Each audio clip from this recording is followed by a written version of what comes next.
In May of 2004, I found myself immersed in basic training in the Israel Defense Forces. It was 3 a.m. My friend Gidon woke me up for my guard duty shift. Every night, as a part of our training, we would take turns standing guard outside our barracks. In the stillness of the night, uncertain of what might be lurking in the abyss, I began to hear a sound of loud voices in the distance. As the voices drew near, I could make out the words and eventually see the group chanting them. It turned out to be a unit of over 100 Israeli soldiers returning from their grueling 30-kilometer march, drenched in sweat, utterly exhausted, yet singing at the top of their lungs. Despite the physical toll, a palpable energy infused the air. Instead of the expected silence from sheer exhaustion, a lively cadence of voices emerged. The soldiers, their voices worn but defiant, began to sing with a spirit that defied their weariness. The song they chose echoed through the air, a declaration of unwavering resolve that reverberated throughout the entire base. Am hanetzach lo mefached miderech aruka. The nation that has lived forever is not afraid of a long journey. They sang in unison, the words weaving through the exhaustion and pain, transforming the march's final moments into a symphony of unity. Each verse carried the weight of shared history, a reminder that their journey was not only a physical feat, but also a testament to the enduring spirit of our people. These soldiers carrying the torch of resilience embodied a living testament to the indomitable will of our people that has endured and thrived despite the odds. Throughout my service, during the most challenging of moments, I would sing these very words. For me, they became a bridge connecting to the past, present, to the future. A powerful affirmation that the Jewish spirit could not be broken. For centuries, the Jewish people have faced numerous challenges with a resilient spirit that seemed unbreakable. However, the events of October 7th have left many, including me, questioning whether our spirit has endured irreparable damage. It has been 78 days since that fateful morning, and since then, Yes, our hearts have experienced a sense of relief with the release of 105 hostages who have returned home safely. But the pain unbearably persists as 138 precious souls remain captive, including 18 confirmed dead, 3 tragically killed by our own. At the time of writing this sermon, 139 IDF soldiers have been killed in battle, many more injured, countless innocent civilians, both in Israel and Gaza, have suffered. Moreover, there has been a disturbing surge in Jew hatred that we have seen around the world, even right here in Los Angeles. This past week, there was a Times of Israel article about an IDF reservist. Her name is Sivan Sekeli Ben Zichri. On October 8th, the day after the savage attack by Hamas, Sivan was called up for her military duty. She was assigned the holy and devastating task of informing families that their loved ones had fallen in action. And she was responsible for planning and overseeing all military funerals.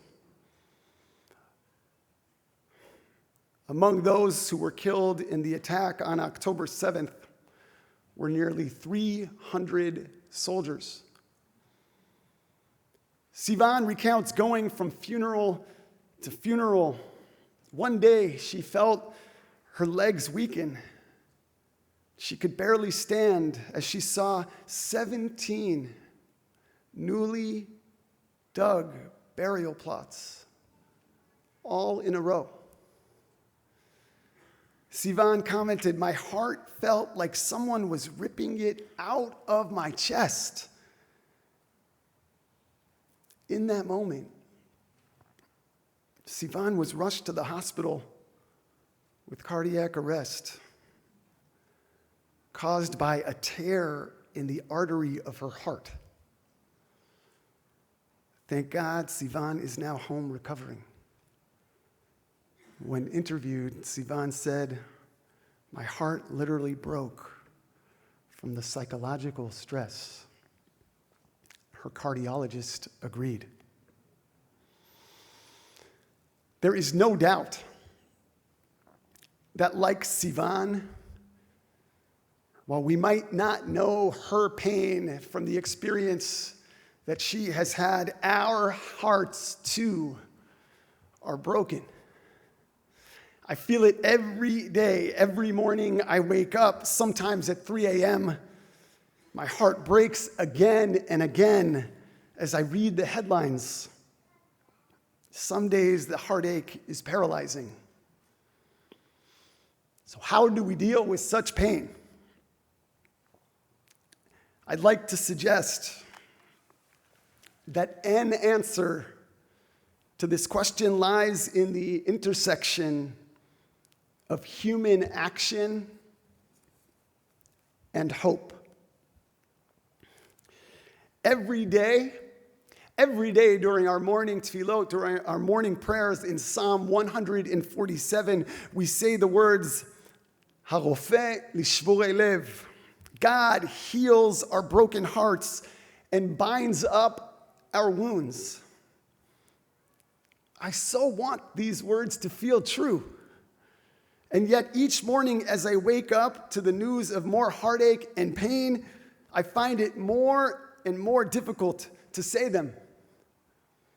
Wanting so badly for God to heal our broken hearts, my broken heart, to bind up our wounds. It would be easy to just not say them, to just skip over those words completely. But I needed to find a way to make these words feel authentic and true. And so one recent morning, I reticently prepared to say these words, and I thought of my teacher, Rabbi Harold M. Schulweis, may his memory be for a blessing, and how he would approach these very words. Rabbi Schulweis believed that God works through human action. God works through us. When we say in our prayers, God who heals the sick, God who lifts up the downtrodden, Rabbi Schulweis would add the words, through us. Through us, God. Heal the sick. Raise up the downtrodden. Feed the hungry. Take care of the world. Heal and mend broken hearts. God, through us. Rabbi Schulweis believed that we are God's emissaries here on earth. And through our acts of repair of self and others, we bring God's healing power into the world. As for hope, social scientist Arthur Brooks once said that the difference between optimism and hope is that optimism is just a thought, and hope actually requires taking action. There is a reason the anthem of our people is called Hatikva, the hope. Od lo avda tikvatenu. We have yet to lose hope means that we are a people who take action, who don't sit back and just expect God to act. We actively work to bring about our redemption. The story of Joseph is a perfect example of this, offering us insight into the intersection of human action and hope. As we know, Joseph's brothers, out of jealousy, sold him into slavery. Despite the hardships he faced, Joseph's resilience and faith played a pivotal role in his journey towards healing. His story is a testament to the idea that even in the darkest of moments, one can find strength and overcome adversity. Joseph, overcoming betrayal and hardship, eventually rose to a position of power in Egypt. His ability to navigate through challenges and rebuild his life serves as an inspiration for all to help mend our broken hearts. The story of Joseph offers profound insight into the human capacity to overcome adversity and emerge from brokenness with newfound strength.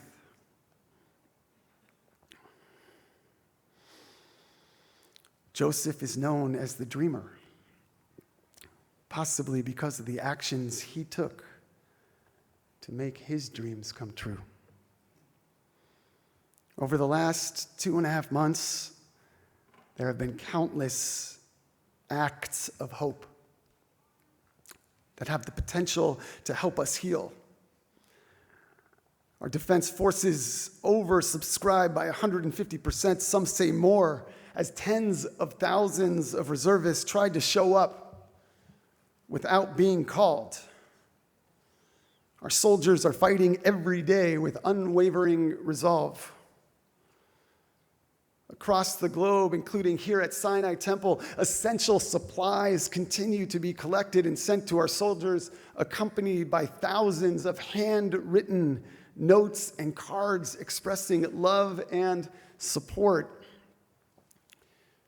The Jewish Federation, led by Sinai Temple member Orna Woolens here in LA, and Sinai Temple member Julie Platt nationally, has raised over $700 million and counting for emergency relief efforts. The unity among the Israeli civilian population has reached unprecedented levels, uplifting the spirits of our soldiers and addressing the needs of displaced families. The list of these commendable efforts is extensive, and yet, despite being aware and actively participating in these initiatives, some days still present a considerable challenge. After all, we are not out of the woods. There is still so much work to be done to free our brothers and sisters still held hostage, to support our people, to fight for our right to exist. So I leave you this morning with this final thought. In my unit, as we prepared for hour-long marches, there was a rule that was clear. Ein holchim b'aliyah, which means there's no walking when you're going uphill.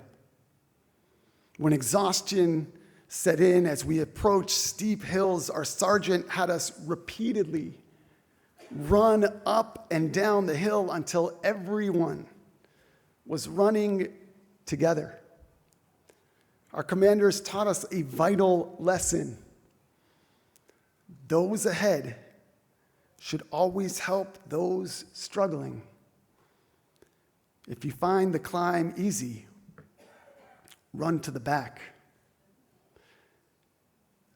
and help push the others forward. I invite us all to look around, to open our eyes, to see who among us needs that extra push forward. Let us not despair. Together, put our hands on each other's backs, on the backs of our brothers and sisters in Israel, and push forward with unwavering determination. Am HaNetzach. We are the people who have lived forever because we have taken action to keep our hope alive. Let our unity and our collective strength propel us onward as we stand together against any and all challenges that may come our way. Am Yisrael Chai. The people of Israel live. Together we say, Amen.